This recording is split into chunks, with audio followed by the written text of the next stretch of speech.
It started already or not yet? Yeah, we started. Okay, good morning, everybody. Didn't work. You pressed the red button? I pressed the red button. It's done. We're good. Yeah, it's Parshat Vayigash. It's the last day of Hanukkah. And I think I want to say something that I heard a beautiful, inspiring word this past Shabbos from Rabbi Kelman, who is the dean of Parshat Yeshiva in Brooklyn. It's a girls' high school, and they have a minyan on Shabbos. And he said a beautiful idea. The Gemara says in Shabbos, Rav Tanchum says that when they threw Yosef into the bar, Vahabar Reikin Bomayim, the Gemara says that Rav Tanchum says the pit that they threw Yosef into was empty with water. There's no water in it. The Chazal say there was no water in it, but what was in the pit? But there was Nechoshim Akrabim. There were snakes and scorpions in that pit that Yosef was thrown into. And Rav Tanchum says that's one thing Rav Tanchum says. And the second thing Rav Tanchum says is that a menorah that's higher than 20 amos, it's possible. The menorah has to be within 20 amos, because if the menorah is too high, you can't see it, and that's why it's invalid. If people live on a high floor, and they put the menorah by the window, they have to put it by a window. Now, that's not that window they're putting it is not for the people in the street. The people in the street won't see it. Generally, they don't look. Not everyone has that vision to look up like that. So therefore, they're supposed to put the menorah facing another window of somebody else. That's how Rav Moshe Feinstein says that's where they should put the menorah.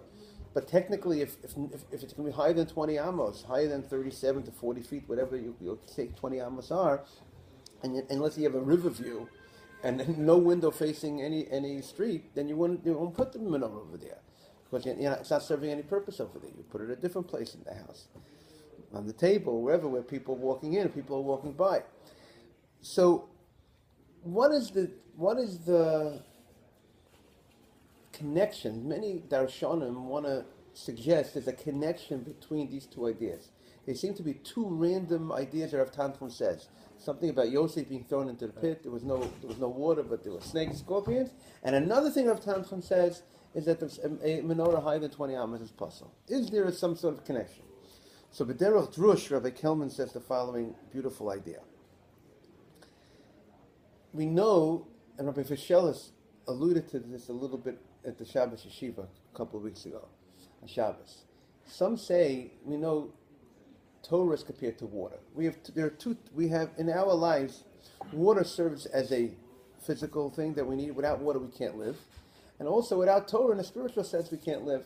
The Jewish people can't live. What do the Parshat say? They went 3 days without mayim. They didn't have water. And Chazal say they went 3 days without Torah. As a result of that, the Chacham later on, they were masaking. You should always have Kriyas Torah on Monday, Thursday. They relied on that. They should have more than 3 days without a public reading of Torah. So Torah is also referred to as water, because that's our spiritual water, because we need that to live. So therefore, sometimes we have to look at Torah as our water, so to speak. So when it says the pit was empty, ein bo mayim, also you could say the idea is when there's no water, which is symbolic of Torah, right? He says when there's no water, there was no water in the pit. What was in the pit? There's snakes and scorpions. When a person doesn't have Torah, no water, not just the spiritual water in his life, so what is he left with? What fills the void? When a person doesn't fill himself with water, with Torah water, so to speak, he fills himself with all things of dangerous things. Snakes and scorpions fill that void. So that's what a person has to realize. When you have Torah, then you're involved with safe things. You're involved with things that will protect you. Torah protects the person in this world, in the next world. The person has no Torah, ein bo mayim. What does he have? Usually something else will have is snakes and scorpions. Dangerous things will enter in his life. Similarly, he wants to say, what's the idea of the connection to a menorah higher than 20 amos? A menorah, we also know, is symbolic. There are many things that are symbolic of Torah. Menorah is also kiner mitzvah. The Torah is referred to as a light, right? Torah enlightens us. It's supposed to show us our way. When we learn Torah, it shows us how to. What's our guiding light? The Torah is our guiding light. If the menorah, which represents Torah, is 20 amos high, that means the distance between you and that menorah is very far. That's not kosher. He says people have to connect with B'nai Torah. The menorah, which is symbolic of Torah, B'nai Torah, Talmidei Chachamim, you have to go ahead and you have to connect with the Torah. You can't have you and the Torah being very far apart. Meaning to say, a lot of times there are people that they're not connected with B'nai Torah. They're working people, and they don't have a rabbi in their life. They don't have a ben Torah in their life, a student of a rabbi who's learning in yeshiva, in the kollel. You have to connect with the B'nai Torah, Rabbi Kelman says. People have to be connected with the Torah, with the B'nai Torah. And he's talking to his balabatim, he's talking to his members of his congregation. And every person has to be connected with Torah. We can't have that distance, that they're over there and I'm over here. So that's symbolic. If the menorah is higher than 20 amas, it's puzzle. Because it's symbolic of not connecting with B'nai Torah. Because then when people don't connect with B'nai Torah, so who are they connecting with? Then they're connecting. They'll fill the void. They'll connect with things, dangerous things. Nechoshim v'akrabim. So that's the idea of that's why you want to say of connecting the two ideas of Rav Tanchum. Perik Mem Zayin Pasuk Chav Aleph says the following. It says Yosef v'hesa'on hever also l'orim miksig v'hu mitzayim ha'kaseyo. Yosef sent the people of Egypt from one part of the country to the other part of the country. He moved the people around. And the question is, why did he move the people around? So, Rashi says he had a political reason to move them around, and the Torah tells us about this because the Torah wants to tell us a certain praise of Yosef. Because Yosef was also driven by the following idea. Lodi'acha shivcho shel Yosef, sheneschavein lahasir cherpa mal echav. He wanted to remove the embarrassment, the shame from his brothers. Shelo yikorin oso golem. They couldn't call them the golem, the immigrants, the guys that are the new men on the block. People are in exile. As you know, when immigrants come to a country, probably there are many studies about that. Do people, look at them the way they should look at them? Do they treat them as equals? The first generation immigrants, after a while they become, part of the melting pot of society. But the first generation immigrants, people might not give them the respect they should. They might call them, those are the immigrants that just came over. And there's a certain mentality that a lot of time people have to people. When you live in a place for many years, you feel a lot of people have that mentality. They own the place. They feel very comfortable in the place. Anybody who comes in is a newcomer to the block, so to speak, and they don't look at them and they call them And Yosef was sensitive to that they should not be called. They shouldn't call those Jewish people the newcomers golem. That these are the people that just they're out of the golem. They left their place and they're in a new place. They left Israel, now they're in a new country. So everybody in Egypt was moved around. So everyone is also a new guy on the block. That's what Yosef was. And the Torah, this is the Shevach of Yosef. This is the praise of Yosef. And he wanted to remove the shame. Is that an amazing sensitivity? Eitan, is that an amazing sensitivity? Amazing. Where did he get it? Okay, he's Yosef HaTzadik. And people grow on themselves and they develop to reach certain levels. But I want to say, this language of cherpa is the same language that was used by Rachel. I want to say Yosef got it from his mother Rachel. What did Rachel say? The first words that came out of her mouth when she gave birth to Yosef, the first word she says is, what she say? Hashem has removed my sherpa. The same word, sherpa. Hashem has removed my shame. And one of the things Rashi says, when a lady is barren, doesn't give birth to children, and everyone around her is having children, her sisters are having children, and her friends are having children, she doesn't have children. There's a sensitivity. It's an embarrassment. They don't have children. They're very sensitive. They're embarrassed. That idea of embarrassment, that idea of being sensitive to somebody's feelings. Rachel went through that stage of her life, and as a result of that, she gave over to Yosef that sensitivity that you have to have. That sensitivity you have to have for someone else's feelings. And Yosef developed it to that level, and therefore he took it to that level. And therefore you'll see, someone also said to me, Rabbi Friedman, and also Rachel gave over her simanim. She gave over her simonim to Leah, not to embarrass Leah. And that's also, we see that great sensitivity that she had to willing to give up everything in her life. Maybe Yaakov will never marry her. Because you pulled a fast one on me. You weren't, I gave you simonim, you weren't honest. You gave it over to somebody else. But no, that sensitivity of shame and embarrassment that Rachel had for others was given over. She gave that sense to her son Yosef. And when the pasuk says, "V'lohoyu yochel Yosef l'sapek," when Yosef reveals himself to his brothers, what does the pasuk say? "V'lohoyu yochel Yosef l'sapek." And how does Rashi translate it? He couldn't bear. He couldn't take it that anybody would be in the room when he's going to reveal himself to his brothers. And therefore, Yosef says, everyone get out, all the Egyptians had to get out of the room when he's revealing himself to his brothers. This is Lohoyach Lispel. He couldn't take, Rashi says, that the Egyptians should be there, and Shimon, and hearing that his brothers are embarrassed. He couldn't take that. I can't have that. I can't have that. That's what Yosef was all about. And you'll see, I think there's many Rashis. The next Rashi, he says, come close to me. He saw his brothers were moving back after Yosef revealed himself. He says, now my brothers are nichlamim. They're embarrassed. So he called them B'lashon Raka. And he said to them, and he showed that he was circumcised. Again, what did he see? What was driving? He saw they were embarrassed. I got that sensitivity. They're embarrassed. I got to do something about it. This is one of the greatness of Yosef. And I think this is parents, certain qualities or certain sensitivities that parents have. If they give over to their children, and you have no idea how well the child could grow with that and take it to the highest level. The Torah wants to tell us this greatness of Yosef, the Hagid, the Shevach of Yosef. Perik Vav, Pasik Vav, it says, Mem Vav, Pasik Vav, it says, Pasik Ches, Ve'ila Shmos B'nei Yisrael Haboy Mitzrayimah, Yaakov, Avanav, B'chol Yaakov, Ruvain. So these are the names of the children of Yaakov that came to Mitzrayim.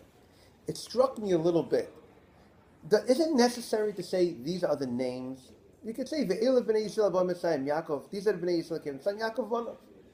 Is it necessary you have to say these are the names of B'nai Yisrael? If you'll tell me, these are the B'nai Yisrael that came to Mitzrayim, Yaakov, I'll know these are the names. Right? If I tell you, these are the children of so-and-so who came to Mitzrayim, Yaakov, Vanav, Reuven. So do you have to tell me these are the names of the children that came to Mitzrayim? You hear what I'm saying? What's the emphasis? These are the names. I don't have to tell you these are names. These are your father's children that came down to Mitzrayim. Do you have to say these and then I say, I'll list them, Eitan and this. Do you have to say these are the names? Might not be necessary.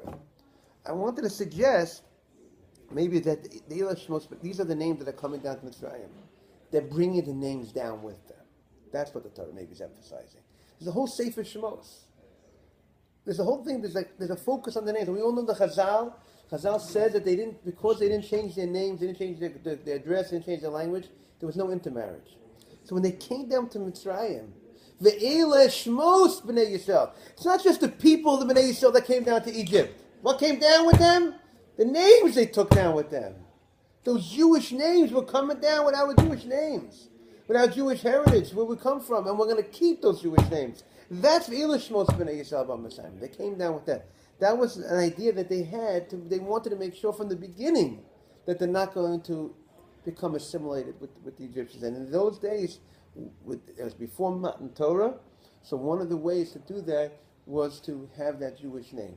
Today's day and age, where we have the Torah, so it doesn't seem that you're obligated to be called only by, there's a lot of nice guys that have the name Sam and so on and so forth, Eddie and Sammy and whatever, and Joey, you know what I'm saying? Because Joseph, okay, it's close. But the point is, today I would think the reason is because we have the Torah, and hopefully that will keep us in check. But pre-Matan Torah, now it still, it doesn't mean if you call by your Hebrew name, maybe it also would help. Also, I'm not saying it's not going to help, but I'm saying, but there they had a minhag, and that became their minhag became their halacha, so to speak. They had to be called by that name. Perik Mem Dalet Pasuk Chav Ches. I thought it's interesting. The pasuk says, when Yehuda's making the plea of his life on behalf of Binyamin that he wants to go instead of Binyamin, he says he tells Yosef what his father said, that Yaakov said, "Vayom avdecha," your servant, my father said, I have 2 children for my wife, meaning referred to Rachel. Vayetzi ha'echad me'iti, one of my children left me, he said, V'omar ach toraf toraf. He got ripped, and I said he got ripped up. V'lo re'isa v'adhen, and I haven't seen him until now. So let me ask you a question. If you say he got ripped up, isn't it obvious what? What am I going to ask? Noah, what am I going to ask? What? You're not going to see him again. You're not going to see him. What do we? I said he got ripped up, and I didn't see him until now. Of course, you didn't see him until he got ripped up. Josh, you're here. You buy the question. I'll tell you what I wanted to say. This is going to be Tchias HaMesim, guys. Yaakov is saying, Yaakov says, my son got ripped up, and I didn't see him until now. I'm going to see him. It's a matter of time. When there'll be Tchias HaMesim, I'll see him. But I haven't seen him yet. I didn't see him yet because there was no Tchias HaMesim. That's V'lo Re'isa v'adhen. I didn't see him until now.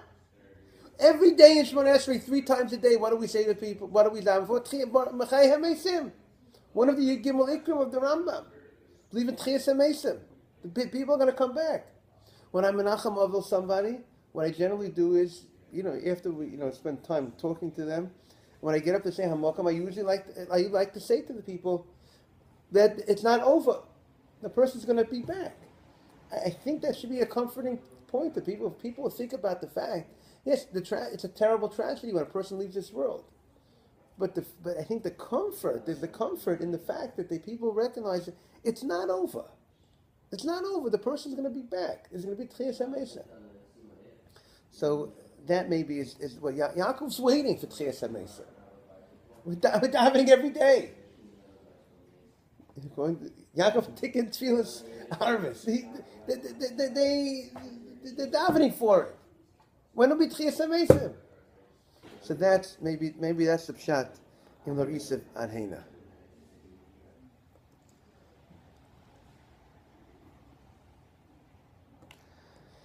Now, if you notice, V'hakol nishma beis paro bo achei Yosef. I don't know if you I've said it maybe a few years ago. I don't know if you guys ever heard it. V'hakol nishma beis paro bo achei Yosef. How is it? It says when Yosef gets the word was heard, the voice was heard, the word was out that the brothers of Yosef have come to town. How was the word V'hakol spelled? Anyone want to guess? Hey Kuf. So you would say it should be Vav Lamed. But how is it spelled? Just with Lamed. Without Hey Kuf Lamed, without the Vav. Question. Where's the Vav? The Vav wants to know, where am I? Why'd you take me away? Why am I not there? Why the Vav wants to know where he is. Why is no Vav there? Why is there no Vav? So I wanted to say it like this. Listen to this thought, guys. There's another pasuk that says when Yosef brings his brothers to Paro, he says he brought miksei echav from among his brothers. Which brothers did he take to Paro? The Rashi says the ones that looked the weakest, because he didn't want Paro to say, let's take him into my army and be generals and so on and so forth. He wanted to say that the Jewish people, the brothers, should be able to remain focused on building the Jewish people, building the Jewish nation. So who did he take to go to Paro? Mixechav, the ones that are the weakest. Now Yosef is revealing himself to his brothers. And now his brothers are coming down to Egypt. Now, it's a big press story. Right? The word's going to come out. Among the palace, among the people, they're going to be talking about it. Right? How much should we let the word out? Should we let the word out in its full, the brothers of Yosef have come, who they are, the greatness, their strength, or should we play them down? Obviously, how would Yosef want? How would the press? What should be the press? The press should be strong, or what should be? What do you say? On the DL. What? Keep it on the DL. Keep it on the quiet. That's what he wanted. So if that's what he wants, that's maybe the pshat. We find also hakol nishma beis paro. Kol without the vav means it's what? It's missing. The voice, the power of the news is not strong. And that's what Yosef wanted. V'hakol nishma beis paro. Yosef knew now we're going to get the word out, but I'm going to leak it to the press, right? Who's leaking it to the press? We're going to leak it to the press. We have to have a little meeting before Yosef says that we're going to leak it out to the press. Only v'hakol nishma beis paro. Kol is also cow, it's light, it's weak, it's not strong. That's how we're going to let out the voice. And where do we find this idea? There's the Vilna Gaon on a medrash. I think the medrash says, "Hakol kol Yaakov." What does the medrash say? When the voice of Yaakov is heard in the shuls and in the base medrash, then Esav doesn't have power. If the voice of Yaakov is not heard, then Esav has power. Right? Everyone familiar with that? So what's the question on this medrash? Anyone remember the question on this medrash? Again, it says when the kol Yaakov, when the voice of Yaakov is heard, Esav does not have any power. Well, it says Vayigash. But it says Vayigash midei Esav. So what's the answer? Come on, guys. What's the answer to the question? Michael, you hear the question? It says Vakol kol Yaakov Vayigash midei Esav. It says the voice of Yaakov was heard, and the hand of Esav is there. But you just told me that when the voice of Yaakov was heard, Esav doesn't have the power over you. They don't have that Yadayim over you, those hands over you. So how can the Medrash say when the voice of Yaakov is heard, Esav doesn't have power? It says Kol Kol Yaakov, and it says V'hayadayim de Esav. So what's the answer, Noah? You have an answer? Maybe that then Yaakov controls Esav, the power of Esav. Okay, but it still sounds like V'hayadayim de Esav. It sounds like still that Esav has. Yeah. Or you say what? It wasn't really Esav. So it was Yaakov. Yeah, but we're saying it's symbolic. What we're saying is Right, that's it. So, talking about it. So I think what the Vilna Gaon says is if you look at it, Hakol Kol Yaakov, the first Kol is spelled without a Vav. Hakol Kol Yaakov. If the voice of Yaakov is weak, Hakal Kol Yaakov, it's missing the Vav. It's missing the strength, then Vahiyadayim Deis, then Esav has the power. But if Yaakov's voice is not weak, it's strong, then Yaakov has the power. Based on that word, we could say this word over here.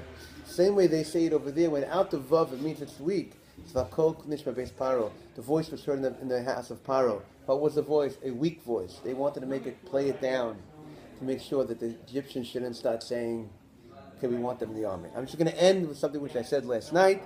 A little chazorah for some of the guys that heard it last night. But I think it's a very nice idea. I think you guys will enjoy it.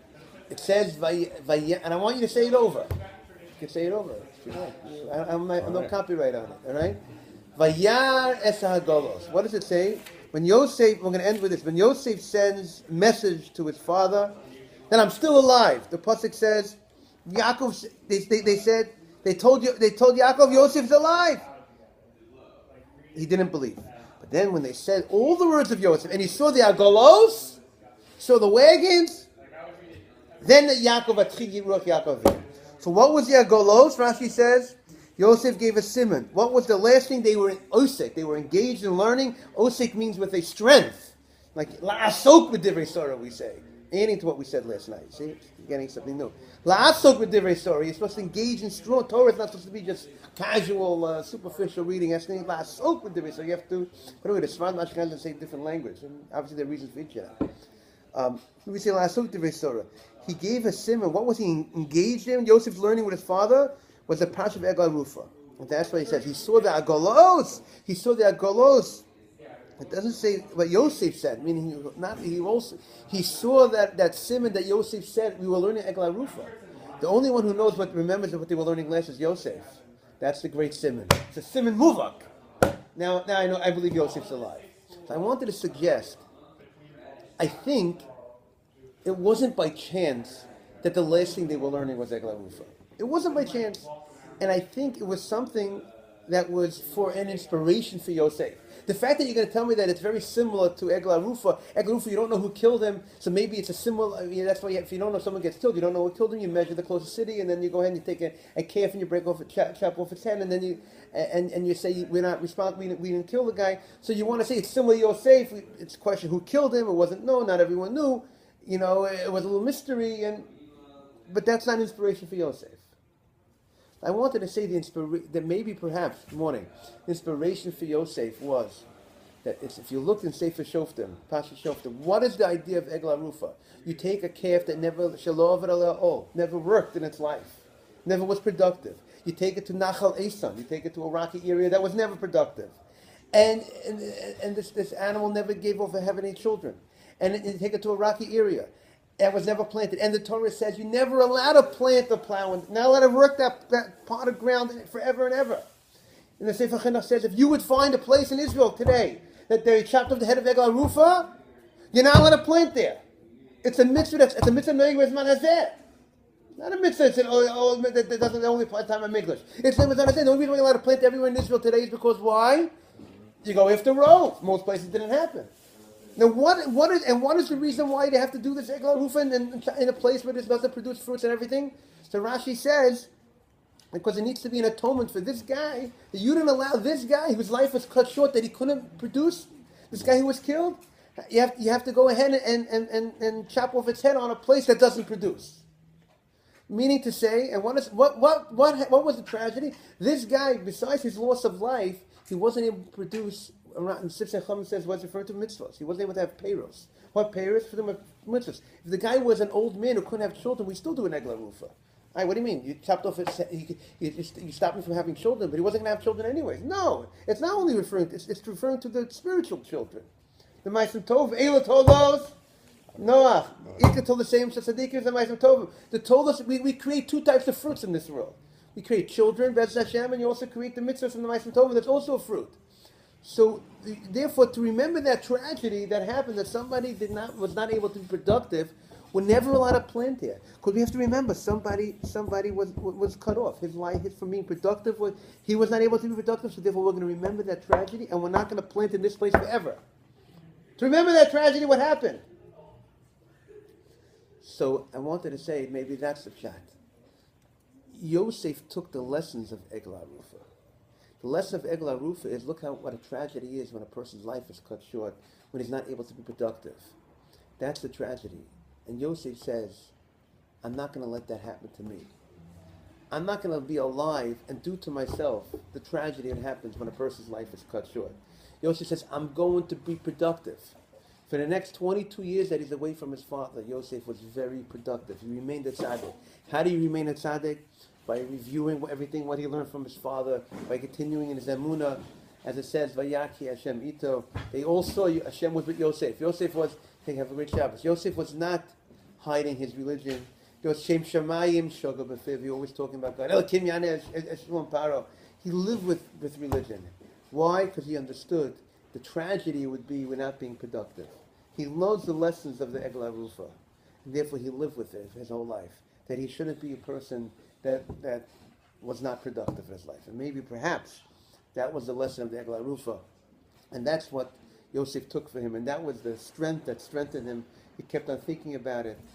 And also, that's what Hanukkah is all about. Hanukkah is about the Jewish people fighting, willing to give their life in order to be able to be productive as Jews. In order to live a life of Torah and mitzvos. The Greeks did not want us to do Torah and mitzvos. They did not allow us. They decreed Lashkicham Torasecha, Lavim Mechukir V'Senecha, we say now and that was their thing. They wanted to create a spiritual holocaust. That's what the Greeks were about. And the Hashmonaim fought for the ability to live a life of Torah and mitzvahs and being productive. That's Hashem. We should take the lesson of Hanukkah with us throughout the year. Sometimes they say you should take each Yontif and take the different messages of that Yontif and carry it with you for the year. So now we're at the last day of Hanukkah. We should take this message of Hanukkah, the message of fighting for religion. So it's not good enough that we have the ability of religion. It's not good enough that the Jewish people have the freedom of religion. People have to practice. We need people to practice that religion to be able to be productive, like Yosef was. Even though we're in this gullus, even though we're not in our homeland, and even if we're in Eretz Yisrael, we're still in gullus. Mashiach still not here. The Beis Hamikdash is still not built. We should merit, hopefully soon, that the Beis Hamikdash should be built. There should be Avas Yisrael. As we all know, one of the reasons why the Beis Hamikdash was destroyed is because there was lack of Avas Yisrael. We should have the Avas Yisrael to bring back the Beis Hamikdash. I want to wish everyone a beautiful Shabbos and happy Hanukkah. Sure. We could close off the recording. I want to thank